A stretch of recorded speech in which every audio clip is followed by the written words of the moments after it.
صحابہ نے عرض کیا اندھیری ہوگی یا رسول اللہ، اندھیری رات ہے، یہ اکیلے جائیں گے، ڈر لگے گا، ہم ان کو چھوڑ آئیں؟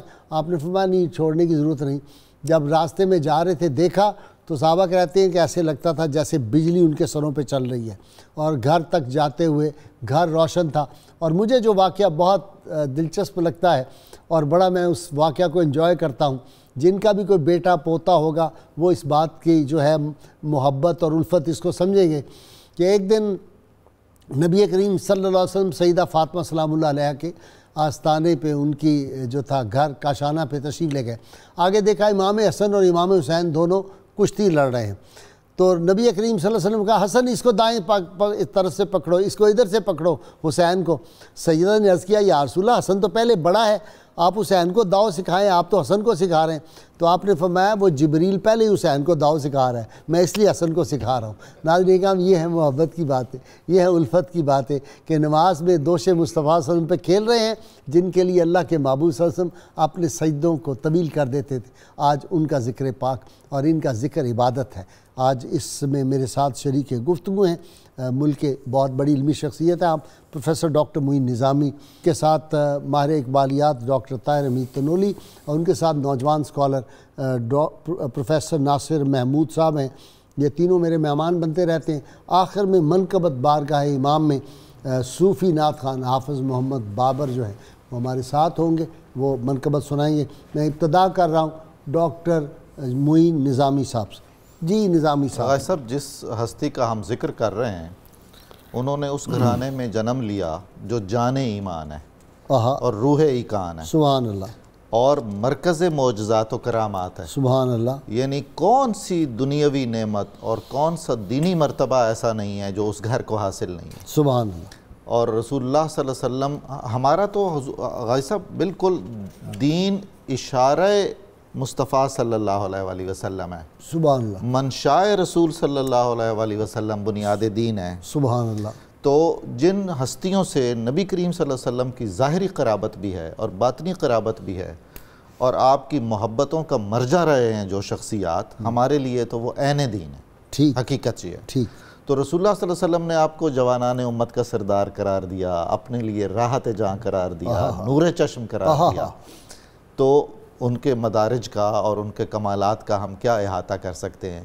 اور اس طرح کی جب ہم گفتگو کر رہے ہوتے ہیں تو اس کا ایک مقصد تو حصول سعادت ہے، حصول برکت ہے، اور دوسرا یہ کہ ہماری نوجوان نسلوں تک یہ باتیں پہنچیں اور وہ اپنے اکابر کو پہچانیں اور حتی الامکان ان کے حقوق ادا کرنے کی کوشش کریں۔ یہ ایک بہت بڑا دینی تقاضا بھی ہے۔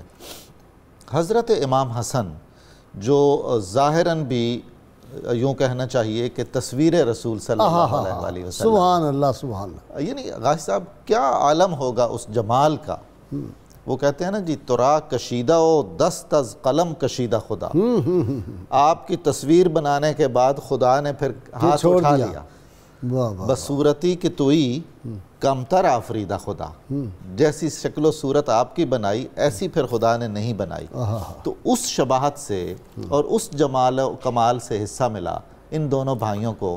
دیکھیں نا وہ رخ مصطفیٰ ہے وہ آئینہ، کیا بیسا دوسرا آئینہ، نہ ہماری بزم خیال میں نہ دکان آئینہ ساز میں، وہ تو سچائی رب نے پر چھڑیا ہے، سبحان اللہ، جنہیں وچ محمد اٹھا لیا ہے صلی اللہ اور علیہ غازی صاحب جو اہل عشق ہیں ان سے مخفی نہیں ہے کہ محبوب کی شباہت ظاہری کا ایک ذرہ بھی جس میں ہو تو عاشق اسے کس نظر سے دیکھتا ہے۔ ہائے ہائے ہائے ہائے، کیا چشتیوں والی بات کر دیا۔ اور اگر وہ کمالات ہوں اور اسی سرچشمے سے وہ مستنیر ہوئے ہوں، فیض یاب ہوئے ہوں، وہی نور جی ہاں رگوں میں دوڑ رہا، بالکل ایسا ہی ہے۔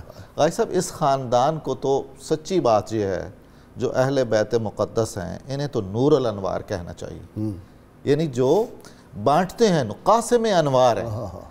تو حضرت امام حسن آپ کی جو خدمات ہیں، آپ کی شخصیت کے جو کمالات ہیں، امت کو جس طرح آپ نے متحد فرمایا، قربانی دی ہے، بالکل اس میں کوئی شک نہیں ہے، ایثار ہے، اقتدار چھوڑنا کوئی چھوٹی بات ہے۔ جی جی جی، اور آپ کا حلم، آپ کی سخاوت، حضرت امیر معاویہ آپ کو نذرانہ پیش کیا کرتے تھے ہر سال اور بہت فخریہ طور پر فرمایا کرتے تھے، کیا کمال ہے جی کہ مجھے بہت اطمینان ہے اس مال پر جو حسن کی خدمت میں جاتا ہے کہ اس کی بنیاد پر میرا کو وزن ہوگا، کام بن جائے گا، کام بن جائے گا۔ جی ڈاکٹر طاہر تنوری صاحب، اقبال کیا کہتے ہیں؟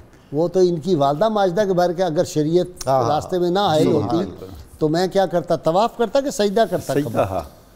سجدہ، سبحان اللہ، میں ان کی تربت مبارک کو سجدے پیش کرتا۔ لیکن جس چیز نے روک رکھا ہے وہ آپ کی شریعت ہے اور آپ کے احکام ہیں، اس سے عظمت ہے عظمت کہ دل تو جھکتے ہیں نا غائی صاحب قبلہ، اگر دل نہیں جھکیں گے تو وہ دل نہیں ہے۔ ہاں ہاں ہاں، دل کا دل ہونا یہی ہے، سل ہے، دل نہیں سل ہے، سل ہے۔ دل کا دل ہونا ہی یہ ہے کہ اس کے اندر اہل بیت اطہار کی محبت ہو۔ اور غائی صاحب آپ دیکھیں، آپ نے یہ ذکر کر دیا تو علامہ جب انتقال فرمایا، علامہ نے تو اس سے پہلے ڈاکٹر جاوید اقبال کے لیے ایک وصیت لکھی۔ اس وصیت میں بقیہ باتوں کے علاوہ ایک یہ بات بھی تھی کہ اہل بیت سے محبت رکھنا۔ تو اہل بیت سے محبت، علامہ نہ صرف یہ کہ خود اہل بیت کی محبت ان کی تورہ امتیاز تھا، میرے دل میں تو بہت زبردست بات آئی ہے، زبان پہ نہیں آ سکتی۔ پروگرام کی حرمت، پروگرام کی حرمت، پروگرام کی حرمت اور مجبوری۔ بلکہ غائی صاحب علامہ تو آپ جس چیز کا آگے ابلاغ چاہ رہے ہیں اس میں ایک اہم بات اہل بیت اطہار سے محبت ہے، یقیناً۔ تو عرض یہ ہے کہ امام حسن علیہ السلام کی جو شخصیت پاک ہے، سیدہ فاطمہ زہرا کے بارے میں روایات ملتی ہیں کہ جب آپ چھوٹے تھے تو جب آپ ان کو کھلاتی نا، اس طرح چلاتی تو ساتھ فرماتی کہ یہ تو میرے والد گرامی کی تصویر ہے، سبحان اللہ، حسن کا چہرہ آقا دو جہاں کا چہرہ، یعنی بالکل وہی جو شکل و شباہت تھی وہ امام حسن پاک کی شکل و شباہت اس کے اندر جھلکتی تھی۔ صبح و شام اللہ کے محبوب روز ایک دفعہ تو جاتے تھے۔ ایسا ہی ہے، ایسا ہی ہے۔ اچھا، اس کے بعد آپ غائی صاحب دیکھیں، صرف شکل و شباہت ہی نہیں، جو آپ صلی اللہ علیہ وسلم کی سیرت ہے وہ بھی اس کا ایک نمونہ کمال آپ کو نظر آتا ہے امام حسن پاک کی زندگی کے اندر۔ آپ کے معمولات، آپ کے معمولات، آپ کا ربط و ضبط، آپ کا کس طرح سے لوگوں سے رابطہ، اور جس طرف آپ نے اشارہ فرمایا کہ جو آپ نے امت کے دو گروہوں کے درمیان صلح کروائی۔ غائی صاحب دیکھیں، اس میں ایک بڑا کمال کا نقطہ جو ہمارے لیے رہنمائی کا ہے وہ یہ ہے، پہلی بات تو یہ ہے کہ آپ کا یہ جو اقدام ہے کہ جس وقت ایک انتشار کی کیفیت پیدا ہونی تھی آپ نے اس کا دروازہ بند کر دیا۔ ہمیں آپ کے اس پورے عمل کو اس تناظر میں دیکھنے کے بجائے کہ آپ نے کس طرح سے اس سچویشن کو ڈیل کیا، اس تناظر میں دیکھنا چاہیے کہ آپ کے ذریعے سے اللہ رب العزت نے آقا دو جہاں صلی اللہ علیہ وسلم کے ایک فرمان مبارک کو پورا کیا۔ دیکھیں، آپ صلی اللہ علیہ وسلم نے پہلے ارشاد فرما دیا کہ میرا حسن میری امت کے دو گروہوں میں صلح کروائے گا۔ اس کا مطلب یہ ہوا کہ آپ صلی اللہ علیہ وسلم پہلے ایک اسٹریٹجی دے رہے ہیں کہ میری امت پہ ایک ایسا وقت آئے گا، جب امت پہ اختلاف کا وقت آئے تو امت کو جوڑنا۔ غائی صاحب ہمیں دو چیزیں کبھی نہیں بھولنی۔ اگر ہم ان چیزوں کو پراپر پرسپیکٹو میں دیکھیں گے تو میں سمجھتا ہوں قیامت تک ملت اسلامیہ کی جو اجتماعی زندگی ہے اس پہ ہمیں دو اصول مل جاتے ہیں۔ پہلا اصول یہ، آپ نے ارشاد فرمایا جس وقت میری امت پہ ایک ایسا وقت آئے گا کہ افتراق کا امکان ہوگا، میرا بیٹا حسن موجود ہوگا، وہ کردار ادا کرے گا۔ آپ نے وہ کردار ادا کیا اور آپ نے صلح کروا دی۔ جب لوگوں نے آپ پہ اعتراضات کیے تو آپ نے فرمایا میں نے 3 کام کیے ہیں۔ اس وقت امت کو افتراق کے بجائے اتحاد کی ضرورت تھی، میں نے افتراق کے بجائے اتحاد کو ترجیح دی، تفرقے کو میں نے ختم کیا اور انتشار کو میں نے ختم کیا۔ اور جس وقت آر اور نار میں سے ایک انتخاب کا وقت تھا، میں نے آر کو چنا، نار کو نہیں چنا۔ سبحان، میں نے امن کو چنا، خون ریزی کو نہیں چنا۔ یعنی مجھے پتا تھا اس کے نتیجے میں لوگ مجھے کیا کہیں گے، ان سے بڑا بابصیرت کون ہوگا۔ ایک تو یہ اصول ملا۔ اچھا، اس کے ساتھ ایک ریلیونٹ چیز ہے غائی صاحب، امام حسین پاک کا جو آپ کا جو کردار ہے اس کا تذکرہ بھی آپ سے نے پہلے فرما دیا کہ میری امت پہ فتنے کا ایک ایسا وقت بھی آئے گا جس وقت میرا بیٹا حسین ہوگا تو میری امت اسے شہید کر دے گی۔ اس کا مطلب یہ ہوا کہ امت میں آپ نے دیکھنا ہے کہ آپ کس طرح کے حالات سے گزر رہے ہیں۔ کبھی ایسی سچویشن ہوگی جب آپ نے انتشار کو ختم کرنا ہے، اور کبھی ایسی سچویشن ہوگی جب دین کا تشخص ختم ہو رہا ہو، آپ صلی اللہ علیہ وسلم کا ناموس متاثر ہو رہا ہو اور دین کی بنیادی ویلیوز پہ کمپرومائز ہو رہا ہو، پھر حسین کا اسوہ چلے گا۔ جب دین کے اندر اور ملت کے اندر افتراق کے نتیجے میں اغیار کو فائدہ پہنچنے کا اندیشہ ہو، پھر حسن کا اسوہ چلے گا۔ یعنی یہ جو دو اسوے ہیں یہ ہمیں دو اصول دے رہے ہیں۔ جب حق کو خطرہ ہے تو پھر آپ نے حسینی کردار ادا کرنا ہے، اور جب ملت کو خطرہ ہے تو حسن کا خطرہ ہے تو پھر جی پروفیسر ناصر۔ بسم اللہ الرحمن الرحیم۔ حضور ماشاءاللہ آپ گفتگو بہت کلائمیکس پر چلی گئی آغاز میں ڈاکٹر صاحب کی برکت سے. میں اس کو یہاں سے لینا چاہتا ہوں کہ اللہ پاک نے قرآن مجید میں ارشاد فرمایا مرج البحرین یلتقیان، کہ دو دریا چلیں گے جو آپس میں ملیں گے. تو تفاسیر تو مختلف ہیں. بعض مفسرین نے لکھا کہ دو دریاؤں سے مراد ایک دریائے مولا علی شیر خدا، بہادری، سخاوت اور شجاعت کا دریا، ٹھیک، اور دوسرا دریا عفت و طہارت سید عالم کا دریا. دونوں چلیں گے، یلتقیان، ملیں گے، بینہما برزخن، برزخ نکاح کے ذریعے، جی ہاں نکاح کے ذریعے. برزخ وہ نکاح ہے جس نے ان کو جوڑا. لا یبغیان، دونوں ایک دوسرے پر بغاوت نہیں کریں گے، محبت سے رہیں گے. فبأی آلاء ربکما تکذبان، پھر فرمایا یخرج منہما اللؤلؤ والمرجان، ان میں سے لؤلؤ اور مرجان نکلیں گے. تو علماء نے اس کی شرح میں بھی لکھا تفسیر کرتے ہوئے کہ اللؤلؤ سے مراد سیدنا امام حسن مجتبیٰ ہیں، اور لؤلؤ چونکہ وہ موتی ہے جو اندر سے سبز ہوتا ہے، اس میں لؤلؤ کہہ کے اللہ پاک نے اشارہ سیدنا امام حسن مجتبیٰ کی شہادت کی طرف کیا کہ ان کو زہر سے شہید کیا جائے گا. والمرجان سرخ ہوتا ہے تو وہ خون حسین کی طرف اشارہ. فبأی آلاء ربکما تکذبان. اور دوسرا اگر قرآن کی تفاسیر میں ان کا ذکر دیکھنا ہو تو جہاں پر آیہ مبارکہ اتری اللہ پاک نے فرمایا انما یرید اللہ لیذھب عنکم الرجس اہل البیت ویطہرکم تطہیرا.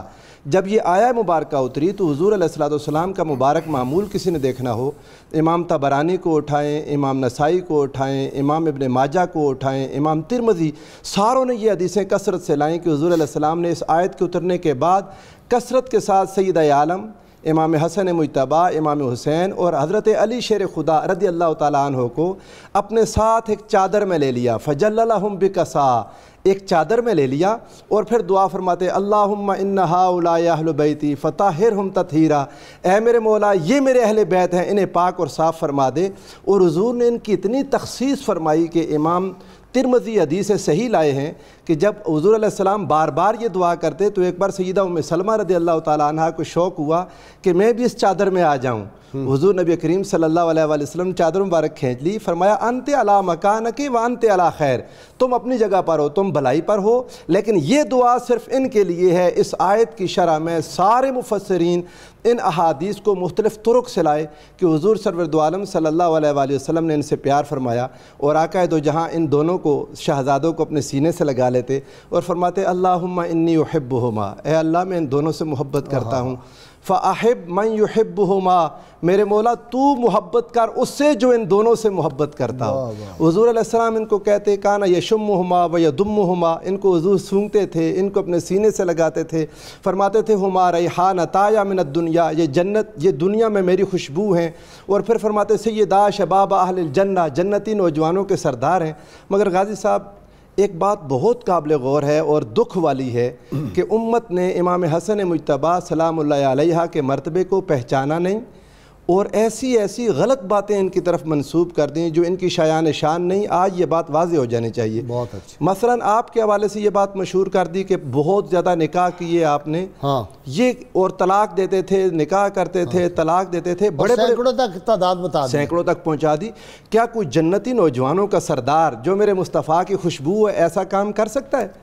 میں نے ساری رات عبادت کرتا رہے، 25 حج پیدل کرے، وہ کوئی سینکڑوں میں نکاح کر رہا ہوگا. عبادات، زہد و ورع، حضور کا کردار، مروان جیسا ظالم جو ہے وہ بھی ان کے زہد، تقوی، علم کی تعریف کر رہا ہے، ان کے صبر، پہاڑ جیسا اس کا علم تھا. اس نے کہا کہ جتنا میں نے اس بندے کو تنگ کیا ہے، اگر میں اس پہاڑ کو تنگ کرتا وہ اپنی جگہ سے ہل جاتا. مگر حضرت امام حسین، اس وقت ان کی میت مبارک گھر میں پڑی تھی، امام حسین رو پڑے، فرمایا دفع ہو جاؤ، میری نظر سے گم ہو جاؤ. اس کو امام جلال الدین سیوطی نے بھی نقل کیا. یار اگر یہ کہیں لکھا ہوا ہے تو مجھے تو بڑی خوشی ہوئی، میں نے اس طرح پڑھا نہیں ہے.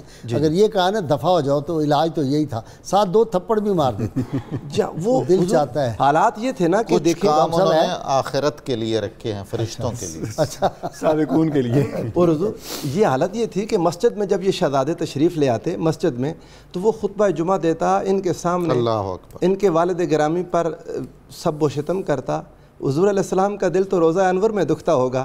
ان دونوں شہزادوں کا حال یہ تھا، دیر تک سیدہ عائشہ کے حجرے میں رسول اللہ کی قبر کے پاس بیٹھے رہتے. اور جب اقامت کی آواز آتی آ کے مسجد میں آتے اتنا میرا مجھ سے کچھ دن پہلے ایک بندے نے مسئلہ پوچھا کہ اگر امام کی قرأت ایسی ہو یا ایسا بندہ امام بن سکتا ہے. میں نے کہا اللہ کے بندے صدر اول میں حسن و حسین جن کی امامت مسلم ہے ان کے ہوتے مروان مسلح پہ کھڑا ہو گیا, تم مجھ سے یہ باتیں پوچھتے ہو. واہ واہ واہ. جیسے میں ڈاکٹر صاحب گیا تھا ابھی بات رہ لیں تو یہ بخارا میں, اور وہاں امام آپ کو پتہ ان کی داڑھی یا تو بالکل چھوٹی چھوٹی ہوتی ہے, اول ہوتی بھی نہیں, وہ آتے ہیں امامہ سر پہ رکھتے نماز. تو ایک صاحب یہاں سے جو گئے ہوئے تھے قافلے میں, کہیں جی انہوں نے سمجھاؤ ذرا بڑی داڑھی رکھنی ہے وہ. میں نے کہا شکر کو ان کی گردنیں بچ گئی ہوئی ایسا ہی تو میں کیا پتا کہ کن حالاتوں میں. دوسرا مجھے کہنے لگا بزرگ کہ جی ایک کام آپ سے پڑ گیا. میں نے کہا کیا سفر میں؟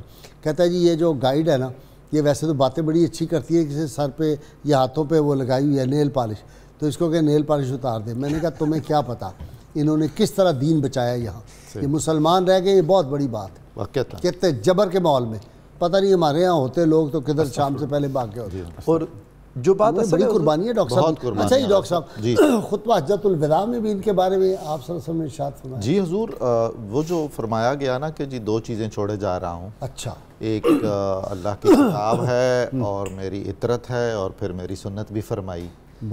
تو پھر یہ بھی کہا کہ میری اہل بیت سفینہ نجات ہیں, سفینہ نوح ہے. اچھا, جو ان سے متوسل ہو گیا وہ چلا گیا. جی ہاں. بھائی صاحب, جو تاریخ اسلام میں بہت عجیب و غریب بعض ڈارک پوائنٹس ہیں, ان میں سے سر فہرست یہ ہے کہ جو معاہدہ ہوا صلح کا حضرت امام حسن کا, تو اس میں ایک شک یہ تھی کہ امیر معاویہ کے بعد حضرت امام حسن کو بنایا جائے گا. اب آپ دیکھیے کہ پھر ایسی ایک کیفیت پیدا کر لی گئی کہ حضرت امام کو زہر دے کر اور شہید کر لیا گیا. 6 ماہ تو آپ رہے. 6 ماہ آپ رہے. اور ہمارا پتنی زبانوں پہ چھالے کیوں پڑ جاتے ہیں کہ ہم کیوں نہیں کہتے ہیں کہ وہ 5ویں خلیفہ راشد ہیں. وہ ہیں. اس کے بغیر تو رسول اللہ صلی اللہ علیہ وسلم نے جو 30 سال فرمائے ہوئے ہیں وہ حضرت امام حسن کی دور خلافت کے بغیر تو وہ مکمل ہی نہیں ہوتے. چنانچہ ہمیں کہنا چاہیے کہ وہ 5ویں خلیفہ راشد ہیں. ضرور ہم حضرت عمر بن عبدالعزیز اور ان کے جو کمالات ہیں اور ان کی جو خدمات ہیں انہیں اگر ہم خلافت راشد, جی بالکل, اگر ہم اس ذیل میں رکھنا چاہیں تو 6 خلیفہ راشد ہمیں بالکل کہنا چاہیے.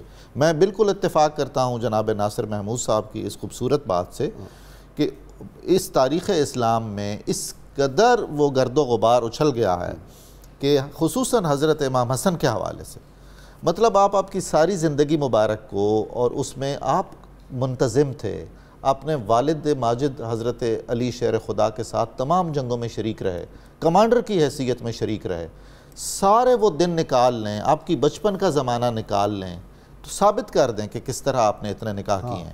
میتھمیٹیکلی ثابت کریں.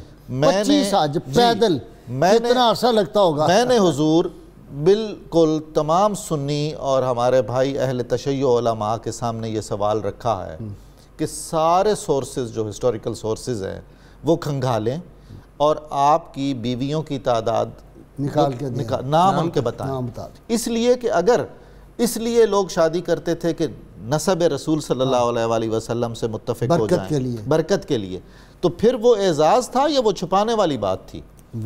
تو چنانچہ 11 یا 12 حد جو نام ملتے ہیں وہ 11 یا 12 ہیں. اچھا, اتنی اگر شادیاں ہیں تو پھر کثیر تعداد میں اولاد ہونی چاہیے. آپ کی تو اولاد اپنے والد ماجد سے بھی تھوڑی ہے. بہت اچھے, بہت اچھے. یعنی یہ سارے وہ چیزیں ہیں جن کی بے حد و حساب ضرورت ہے. ڈاکٹر صاحب مجھے بریک لینی ہے, آج گفتگو ہماری کسی اور نہج پہ بھی چل پڑی ہے, لیکن یہ بھی ضروری ہے نوجوان نسل کو, اور جو لوگ دین کے خلاف سازشیں اور دین کے خلاف دل میں بغض رکھتے ہیں وہ اس طرح کی جو ہے وہ افواہیں پھیلاتے ہیں.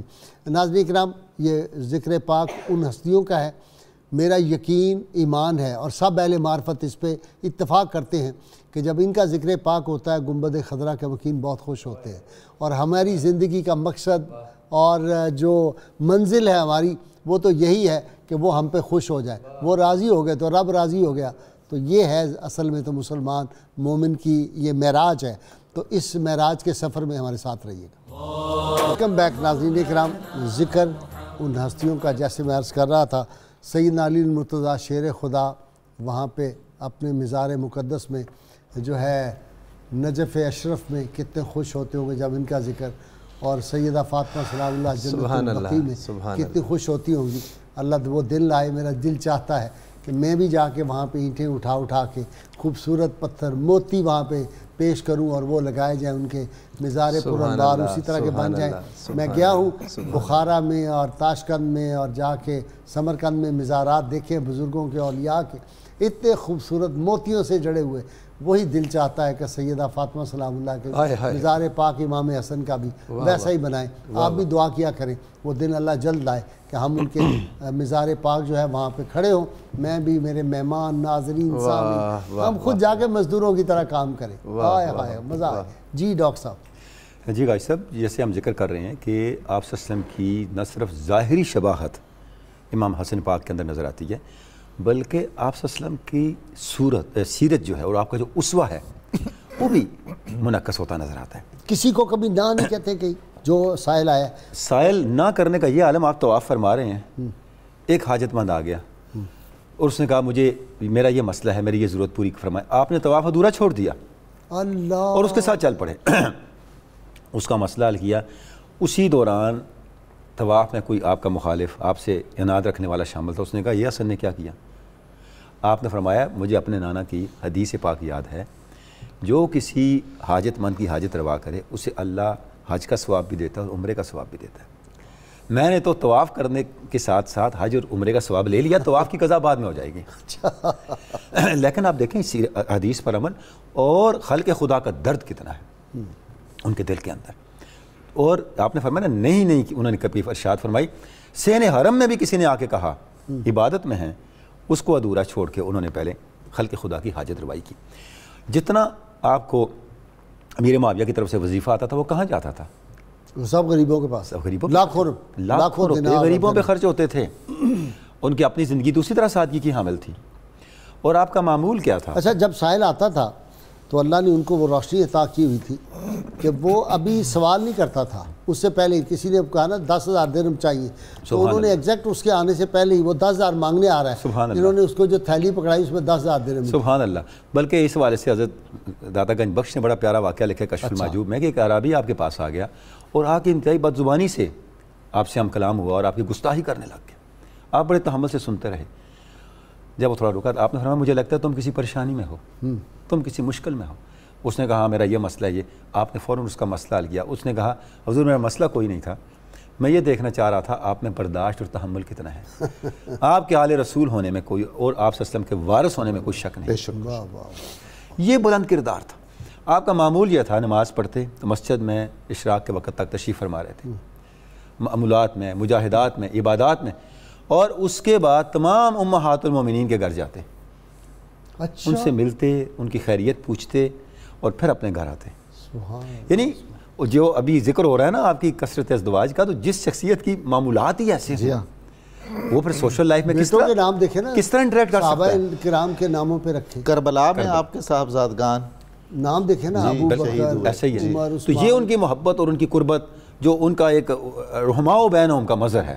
یعنی یہ جو غازی صاحب قبلہ قرآن شریف کی آیت مبارکہ محمد رسول اللہ والذین معہ شداء علی الکفار رحماء بینہم، رحماء بینہم کی عملی تصویر کے بجائے اگر مجھے آپ یہ کہیں، تصویر اور تفسیر، اگر مجھے یہ کہنے کی غازی صاحب قبلہ اجازت دیں کہ صحابہ کرام کے اندر یہ وصف موجود ہے، لیکن تمام صحابہ میں اگر یہ وصف کسی میں بدرجہ کمال ہو تو امام حسن ہیں۔ درست، اس لیے تو صلح کروا رہے ہیں۔ سبحان اللہ، سبحان، کیونکہ امام حسن آپ صلی اللہ علیہ وسلم کے آل بھی ہیں اور صحابی بھی ہیں، معاو ان سے بڑھ کے آپ کی میت میں کون ہے؟ آل بیت اطہار جو ہوئے۔ تو یہ جو وصف ہے اس کا درجہ کمال آپ کو نظر آتا ہے امام حسن پاک کی حیات پاک کے اندر، ان کے کیریکٹر کے اندر۔ تو آپ سراپا رافت و شفقت اور سراپا رحمت تھے اس سوسائٹی کے لیے، اس معاشرے کے لیے اور پوری امت کے لیے۔ جی آج بھی ہیں، ہمارا عقیدہ ہے، آج بھی ہیں۔ جی پروفیسر ناصر، سیدنا مولا علی شیر خدا اور سیدہ عالم کا یہ پہلا بیٹا تھا تو رسول اللہ کو بہت پسند تھے۔ شام دربار میں حضرت آتے ہیں نا کل کوثر کی بھی تو تفسیر ہے، بے شک حضرت مقدام بن مادی کرب نے حضرت معاویہ کے سامنے یہ بات بیان کی۔ انہوں نے کہا میں ان کی وفات پر افسوس کیوں نہ کروں کہ میں نے رسول اللہ صلی اللہ علیہ وآلہ وسلم کو دیکھا کہ حضرت حسن کو دائیں گھٹنے پر اور حسین کو بائیں گھٹنے پر بٹھایا، دونوں کو پیار کر رہے تھے اور فرما رہے تھے حسن میرا بیٹا ہے، حسین علی کا بیٹا ہے۔ حضور کو اتنا پیار تھا امام حسن مجتبیٰ سے صلی اللہ علیہ السلام سے کہ حضور علیہ السلام ان کو اپنی محبتوں کا مرکز بنایا. 1 سال بعد امام حسین تشریف لائے. وہ پورا 1 سال تنہا جو امام حسن کھیلتے رہے. میں نے بہت ڈھونڈا حضور، کتب حدیث اس طرف گئی نہیں، محدثین نہیں گئے، اکٹھا ذکر آ گیا، ورنہ 1 سال ایسا تھا امام حسن تھے اور رسول اللہ تھے، نگاہوں کا مرکز و محور بنے ہوئے تنہا تھے، حضور محبتوں کا مرکز بنے ہوئے، محبتوں کا، حضور کی ساری چاہتوں کا مرکز اکیلے امام حسن تھے. کتنی خوشی ہوتی ہوگی. کیا بات ہے. ادھر انہوں نے کہا ابتر کا تانا دے رہے ہیں، جی ادھر اللہ تعالیٰ نے صورت نازل. سبحان اللہ سبحان اللہ. اور حضور آپ کی صلح میں، صلح کی جتنی روایات ملتی ہیں وہ بھی زیادہ تر وہ لوگوں نے روایات لے آئے جو بعد میں اہل بیت کے مخالفین میں رہے ہیں. اچھا یہ کہ جی مجھے اتنے درہم دیا کرنا، میرے بھائی کو اتنے درہم، یہ ایسی کوئی باتیں نہیں تھی، یہ اضافی باتیں داخل کی گئی ہیں. اور جو امام حسن کو حاکم وقت کی طرف سے آتا تھا، حکمرانوں کی طرف سے، وہ آپ کا حصہ تھا جو اللہ پاک نے اہل بیت کا رکھا تھا. قُلِ الْأَنْفَالُ لِلَّهِ وَالرَّسُولِ وَاعْلَمُوا أَنَّ مَا غَنِمْتُم مِّن شَيْءٍ فَأَنَّ لِلَّهِ خُمُسَهُ وَلِلرَّسُولِ وَلِذِي الْقُرْبَى. یہ رسول کے رشتہ داروں کا حصہ تھا جو ان کو ملتا، اور بعض اوقات لیٹ ہو جاتا تھا. امام حسن کے پاس ایک بندہ کو مانگنے کے لیے آیا تو فرمایا میرا حصہ نہیں پہنچا، آپ کا حق ابھی پہنچا نہیں، تم بیٹھ جاؤ میں تمہیں دوں گا. اور ایک بار کہتے ہیں اتنے تنگ ہو گئے کہ خط لکھنے لگے تو حضور علیہ السلام نے خواب میں آ کے منع کیا کہ تم یہ نہ کرو، تم یہ دعا پڑھو تو اللہ پاک تمہیں تمہارا حصہ عطا کر دے گا. امام حسن مجتبیٰ پر کسی کا کوئی احسان نہیں تھا، جو آپ کے پاس آتا تھا وہ آپ کا حق تھا، اور آپ کا احسان تھا جو آپ قبول کر لیتے تھے. آپ پر اگر احسان تھا تو آپ کے والدین کا تھا، اللہ اور اس کے رسول کا تھا. باقی کائنات پر ان کے احسانات تھے، اور کائنات ان کے احسانات کے نیچے دبی ہوئی تھی. اور امت اب بھی ہے، اب بھی ان کے احسانوں سے کیسے نکل سکتے ہیں. بے شک ایسا ہی ہے. اور جو حضور صلح کیا آپ نے، صلح میں یہ تھا بنیاد، وہ نہیں ہے کہ جو ان کی محبت میں، اہل بیت کی محبت میں مرا، واہ واہ واہ، وہ جنت میں جائے گا. حضور علیہ السلام نے فرمایا نا، حضور علیہ السلام نے ایک بار سیدہ فاطمہ الزہرا سے فرمایا، امام حاکم اس کو سند صحیح کے ساتھ لائے، حضور نے فرمایا انا اول من يدخل الجنہ وإياك وهذا النائم والحسن والحسین. حضور نے فرمایا سب سے پہلے جنت میں میں داخل ہوں گا، فاطمہ میری بیٹی، پھر تم میرے ساتھ ہوگی، اور یہ سویا ہوا یعنی علی ہمارے ساتھ ہوگا، اور حسن و حسین ہوں گے. تو حضرت سیدہ عالم نے پوچھا فمحبونا، آقا ہم سے محبت کرنے والے بابا جان. حضور نے فرمایا من ورائکم، تمہارے محبت کرنے والے تمہارے پیچھے پیچھے جنت میں آئیں گے. اور حضور علیہ السلام فرمایا کرتے تھے ان کے لیے کہ ان کے، اور آقا علیہ السلام نے فرمایا کہ میں انا و علی و فاطمہ والحسن والحسین فی درجتی یوم القیامہ، فرمایا یہ میرے ساتھ قیامت کے دن میرے درجے میں ہوں گے. کیا بات، کمال ہے. اور قیامت کے دن جو حدیث رسول اللہ سے ان سے دور کیسے رہ سکتے ہیں.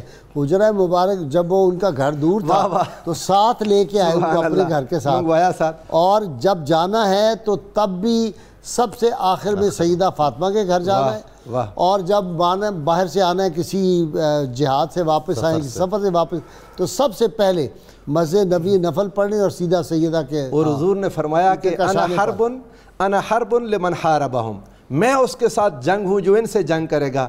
وسلم لمن سالمہم، اور سلامتی ہوں اس کے لیے جو ان کے ساتھ سلامتی رکھے گا. اور فرمایا جو ان سے محبت جو من احبنی، ایک بار حضور نے فرمایا جو مجھ سے محبت کرتا ہے فَلْيُحِبَّ هَذَيْنِ، یعنی الحسن والحسین، لازم ہے حسن و حسین سے محبت کرے. یعنی حضور نے اپنی محبت حسن و حسین کی محبت کے سوا چھوڑی نہیں. یعنی آپ کا کہنے کا مطلب یہ ہے کہ یہ ایمان کا حصہ ہے، ان کی بنیاد. محبت. جی ایمان کی کسی کے دل میں ان کی محبت نہیں ہے تو اس کا مطلب ایمان سے فارغ ہے، ایمان کا حصہ نہیں. ایک تو ایک نماز میں کہتے ہیں یہ شرط ہے اور یہ شطر ہے. شرط یہ ہوتی ہے کہ لازم، اور شطر وہ ہوتا ہے جو حصہ ہوتا ہے. یہ ایمان کی شرط ہے حضور، اس کے بغیر ایمان متحقق ہی نہیں ہوتا، ایمان نہیں ہے. ڈاکٹر صاحب تو پھر یہ یزید رضی اللہ تعالیٰ عنہ، یزید علیہ السلام، یزید کے دن کی چھٹی وغیرہ، یہ باتیں پھر ایمان سے فارغ لوگ ہی کرتے ہیں. بالکل حضور، ایمان کا تو ادھر کوئی گزر نہیں ہوتا. اچھا اس گلی میں نہیں جاتا ایمان، اس گلی میں نہیں جاتا. دیکھیے حضور، اہل بیت ہی کا یہ کمال تھا، یہ انہی کا ظرف تھا، انہی کی وسعت تھی کہ وہ رسول اللہ صلی اللہ علیہ وآلہ وسلم کے دین کو بچانے کی خاطر اور ملت کی وحدت کو برقرار رکھنے کے لیے اس ممبر سے اپنے عظیم باپ کے خلاف باتیں سنتے تھے، جس ممبر پر پھر بھی خاموش، جہاں سے چند قدم کے فاصلے پر رسول اللہ صلی اللہ علیہ وسلم محو خواب ہیں. اور یہ وہ ممبر ہے جلوہ افروز ہے، جلوہ افروز. میں خواب تو میرے خیال ہے ہم ذرا بالکل آپ نے درست فرمایا، آپ نے درست فرمایا، جلوہ افروز ہے. اور یہ وہ ممبر تھا جہاں سے رسول اللہ صلی اللہ علیہ وآلہ وسلم کی زبان وحی ترجمان سے ان لوگوں کی شان بیان ہوتی تھی. اور ادھر آپ دیکھیے مروان کی کیا حیثیت ہے کہ وہ آل رسول صلی اللہ علیہ وآلہ وسلم کو دین سکھائے.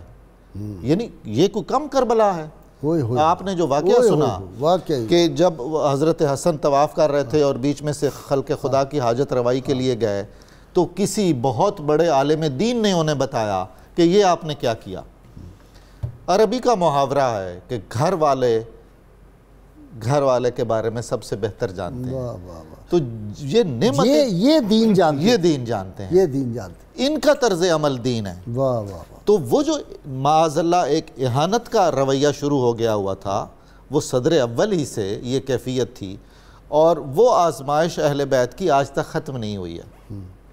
یعنی منبر رسول صلی اللہ علیہ وسلم پر معاذ اللہ بندر ناچ رہے ہیں اور جو ان کے منہ میں آتا ہے وہ اس کو شریعت کا لبادہ پہنانا چاہ رہے ہوتے ہیں. تو وہ بالکل بڑی واضح تفریق ہے. کوئی یزید رضی اللہ تعالیٰ عنہ نہیں ہے. میں بس اتنا ہی کہنا چاہوں گا. ہمارے جی بالکل صحیح فرما رہے ہیں. یزید رضی اللہ علی عذاب ہی کہنا چاہیے اگر میں نے اصل یہ ہے. میں ایک اور ڈاکٹر صاحب میں نے ٹیسٹ رکھا ہوا ہے. میں کہتا ہوں کہ جو لوگ اس پہ اعتراض کرتے ہیں نا آئیں ہاتھ اٹھائیں. ہم کہتے ہیں یا اللہ کریم جو یزید کا حشر قبر میں ہو ان سب لوگوں کا وہی ہو. جو یزید کا حشر میں حشر ہو ان کا بھی وہی ہو. جو ناموس رسالت کے جو دشمن ہیں جو اس قانون کے دشمن ہیں جو گستاخوں کا حال ہو وہی ان کا بھی حال ہو. جو حشر میں ان گستاخوں کا حال ہو ان سب کا بھی حمایتیوں کا بھی وہی حال ہو. یہ غازی صاحب بالکل حضرت سائیں توکل شاہ امبالوی ایک نقشبندی بزرگ تھے. انہیں کچھ لوگ لے گئے ایک مجلس میں. وہ کسی بزرگ کا عرس تھا اور اس میں رنڈیوں کا ناچ بھی تھا اور کچھ تلاوت وغیرہ بھی تھی. اب حضرت نے ایصال ثواب فرماتے ہوئے کہا یا اللہ یہ جو قرآن کریم پڑھا گیا ہے یہ جو باقی نیکی کے کام کیے گئے ہیں ان کا ثواب ان بزرگ کی روح کو پہنچا اور یہ جو رنڈیوں کا ناچ گانا ہوا ہے اس کا ثواب ان کے والدین کو پہنچا. سبحان اللہ. قربان جاؤ. ایک بات سمجھ آ گئی. آج پتہ چلا غازی صاحب تو اس معاملے میں توکل شاہ کے پیروکار ہیں.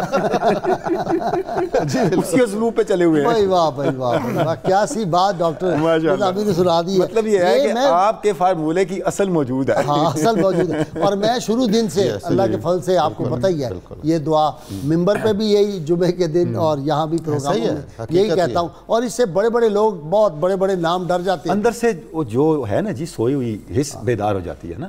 ہوتا یہ جب آپ خطرے کا نشان دکھاتے ہیں نا تو پھر بہت ساری حواس انسان کے کام کرنا شروع کر دیتے ہیں. لیکن الحمدللہ جی بڑے بڑے ابو جہل بھی ہیں. کمال ہے. یعنی آپ ان کو یہ ساری وہ ان کا ذہن تسلیم کرتا ہے. نہیں ابلیس بھی تو اپنا کام کرے گا. بالکل ابلیس. دیکھیں ابلیس اہل بیت اطہار کا کوئی دوست تھوڑا ہی ہے. وہ بھی تو دشمن ہے بہت بڑا. حضور ایک بات بہت اہم ہے رہ نہ جائے آج اس میں کہ بعض لوگ آج کہتے ہیں کہ جب امام حسن خاموش تھے تو آپ خاموش کیوں نہیں ہوتے. اس میں بہت بڑا ایک فتنہ ہے. امام حسن مجتبیٰ کی حکمت تھی اور سیاسی تدبر تھا, پولیٹیکل وزڈم تھی. جو آپ خاموش تھے وجہ یہ کہ معاہدہ یہ تھا کہ حضرت معاویہ کے وصال کے بعد خلافت واپس مسلمانوں کے جائز خلیفہ کے پاس آ جائے گی جسے مسلمانوں نے چنا ہوا ہے, جو زبردستی قابض نہیں ہے. تو امام حسن خاموش اس لیے تھے کہ بولوں گا تو ان لوگوں کو موقع نہ مل جائے کہیں مجھے شہید کرنے کا. خلافت مسلمانوں کے پاس آ جانے دو تاکہ امت کو دوبارہ رسول اللہ کی راہ پر چلا سکوں. خلافت الا منہاج نبوت جو ہے وہ دوبارہ امام حسن یہ ان کی پولیٹیکل وزڈم تھی جس وجہ سے خاموش رہے. اور یہ خاموشی ویسے بھی دیکھیں نا جی یہ جو امت ہے آپ صلی اللہ علیہ وسلم تو امت میں انتشار نہیں چاہتے. حضور اس کے باوجود محنت سے آپ صلی اللہ علیہ وسلم یہ سارے اکٹھا کی. اکٹھا کس چیز پر ہو گئی امت اکٹھی اس چیز پر ہو گئی. دیکھیں اب حیران کون ہے. حضرت مقدام کے سامنے ایک شخص نے کہہ دیا, اس نے حضرت امام حسن مجتبیٰ کو کتنا خطرہ سمجھتے تھے وقت کے لوگ جو مخالف تھے خلافت کے, خلافت حقہ اور خلافت راشدہ کے. اس نے کہہ دیا امام ابو داؤد کی حدیث صحیح ہے. اس نے کہا علامہ البانی نے بھی اس کو صحیح لکھ دیا, حافظ زبیر الزئی صاحب نے بھی. حدیث صحیح, کسی کا اعتراض نہیں. اس شخص نے کہہ دیا جمرۃ اطفأھا اللہ, جب آپ کی شہادت ہوئی کہ یہ تو ایک آگ کا انگارہ تھا جسے اللہ نے بجھا دیا. یعنی یہ وہ آگ تھی, ہم کہتے ہیں یہ وہ نور تھا جو امت کے دلوں میں مڑ کے خلافت کی محبت بیدار کر سکتا تھا. وہ اسے آگ سمجھ رہے تھے بدبخت لوگ. یہ تو عشق مصطفیٰ کی آگ تھی, یہ تو تعلق اور غلامی مصطفیٰ کی آگ تھی. اور آج بھی امام حسن کی فکر جب زندہ ہوگی تو امت لوٹ کے خلافت علی منہاج النبوہ پر آئے گی, جس کی خاطر میرے مصطفیٰ نے محنت کی تھی, بہت جد و جہد کی تھی حضور علیہ السلام نے قائم کرنے کے لیے. امام حسن کے لیے حضور ایک حدیث پاک ہے بہت پر لطف ہے کہ جب جنت اور دوزخ دونوں بھر جائیں گی تو جنت دوزخ پر فخر کرے گی, تو دوزخ کہے گی میرے اندر جبابرہ ہے, نمرود ہے, فرعون ہے, حامان ہے, شداد اور قارون ہے, یہ انبیاء کے دشمنوں کو تو میں نے دبوچا ہوا ہے. تو جنت ایک لمحے کے لیے خاموش ہو جائے گی.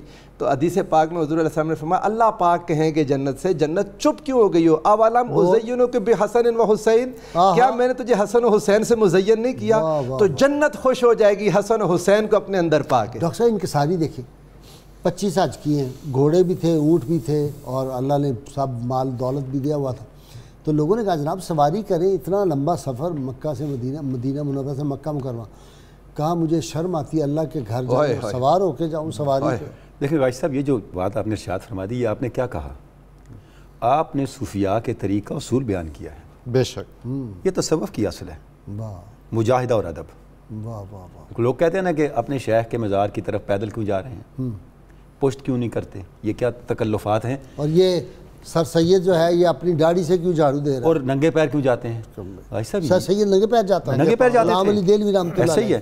بھائی صاحب ہم نے اپنے مشائخ کو دیکھا, وہ اپنے اجداد کی اور اپنے مشائخ کے مزارات کی طرف پشت نہیں کرتے تھے, چاہے پونا گھنٹہ پیدل چلنا پڑے. بھائی صاحب یہ سارا کیا ہے؟ یہ اہل بیت اطہار کا سکھایا ہوا اسوہ ہے, طریقہ ہے کہ دین نام ہے ادب کا, اور دین نام ہے اپنے ظاہر اور باطن کو گلا دینے کا اللہ اور اس کے رسول کی رضا کے لیے. ورنہ کیوں پیدل چلتے ہو؟ پیدل چلنے کا مطلب کیا ہے؟ کہا کہ میری قبر ذرا نیچے بنانا کہ بائی بستامی کی قبر سے اونچی نہ ہو جائے. بھائی صاحب پیدل چلنے کا مطلب کیا ہے؟ آپ اللہ کی بارگاہ میں اپنے عجز و نیاز کی انتہا پیش کرتے ہیں, صرف پیشانی نہیں ٹکاتے وہاں جا کے. وہ تو ہزاروں لوگ کر رہے ہیں کہ میرے مولا میں تیرے لیے یہی مشقت اٹھا سکتا ہوں, یہ مشقت پیش کر رہا ہوں. تو صوفیاء نے جو کیا اس کی اصل اہل بیت اطہار کا اسوہ ہے. اور دین اسلام میں ایک دفعہ ڈاکٹر صاحب لیکچر دے رہا تھا وہاں نیپا میں, مدت کی بات ہے, تو انہوں نے کہا جی کہ دین کوئی مختصر اس کی ڈیفینیشن. میں کہا دین اسلام دین ادب ہے, بس ادب کا نام اسلام ہے, اس میں سب کچھ آ گیا بس. اور شروع ہو جائے اللہ کی بارگاہ کا, اللہ کے محبوب کریم صلی اللہ علیہ وسلم کا, پھر انبیاء کرام کا, پھر صحابہ کا, پھر تابعین, قرآن کا ادب, فرشتوں کا ادب, وہ جو پہلے انبیاء کرام کی ادب ضروری کیوں ہے؟ ادب ضروری اس لیے ہے, پرنالا آ رہا ہے نا, برتن میں پانی تب آئے گا جب پرنالے سے تھوڑا نیچے ہوگا. ناظرین کرام بہت مختصر سی بریک, اور آج ہم اپنی روایت سے ہٹ کر ذرا کچھ اور مسائل بھی جو ہیں وہ امام حسن علیہ السلام کی جو بارگاہ میں ہم اپنا نذرانہ عقیدت پیش کر رہے تھے. یہ ضروری ہے کہ کوب ویب, یہ بعض ذہنوں میں مکڑی کے جالے تنے جا رہے ہیں, ان جالوں کو صاف کرنا بھی بہت زیادہ ضروری ہے. روایتی گفتگو ہٹ کر ہمارے ساتھ بیک. ناظرین کرام, کتاب الشفا سے نسخے کا وقت ہو گیا.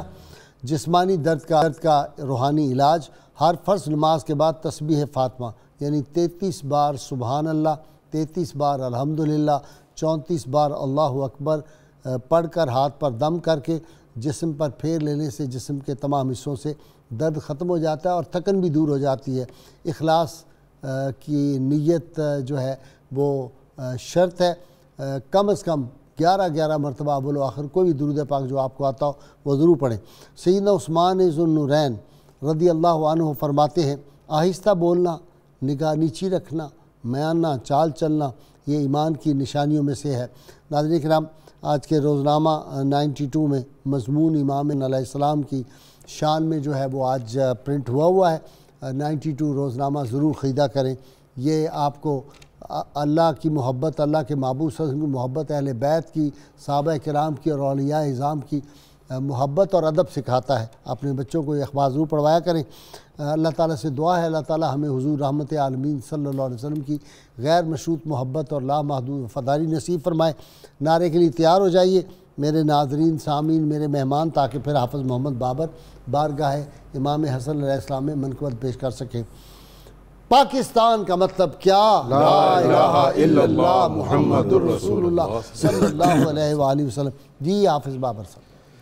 زمین سے تابا فلک ہر طرف صدائے حسن بلند و برتر و بالا ہوا لوائے حسن ازل سے میرے مقدر میں ہے ولائے حسن ازل سے میرے مقدر میں ہے ولائے حسن رہے گی سایہ فگن تا ابد ردائے حسن رہے گی سایہ فگن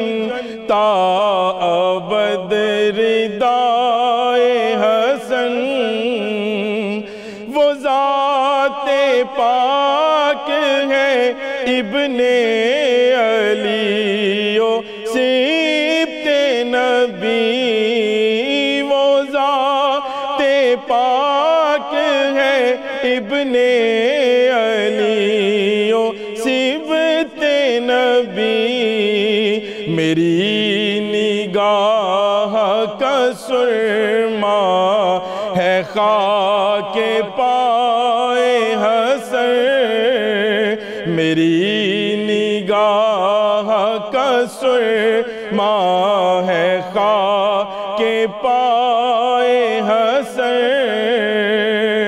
خدا کا شکر میرے دل کی زیب و زینت ہے خدا کا شکر میرے دل خدا کا شکر میرے دل کی زیب و زینت ہے جمال مصطفی روئے دل کشائے حسن جمال مصطفی روئے دل کشائے حسن یہ حال ہے میرے دل کا بفیض شاہ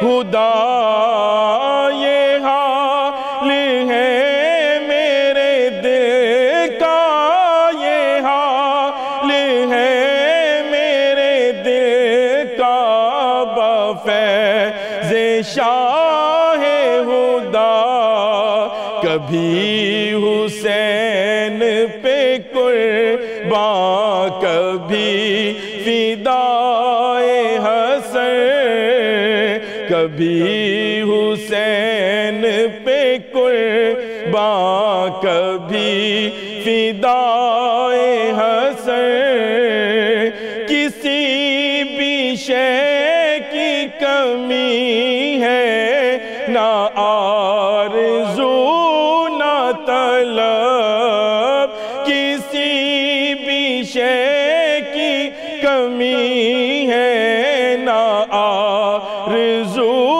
نہ طلب نصیر فضل خدا سے ہوں میں گدائے حسن نصیر فضل خدا سے ہوں میں گدائے حسن بلند و برتر و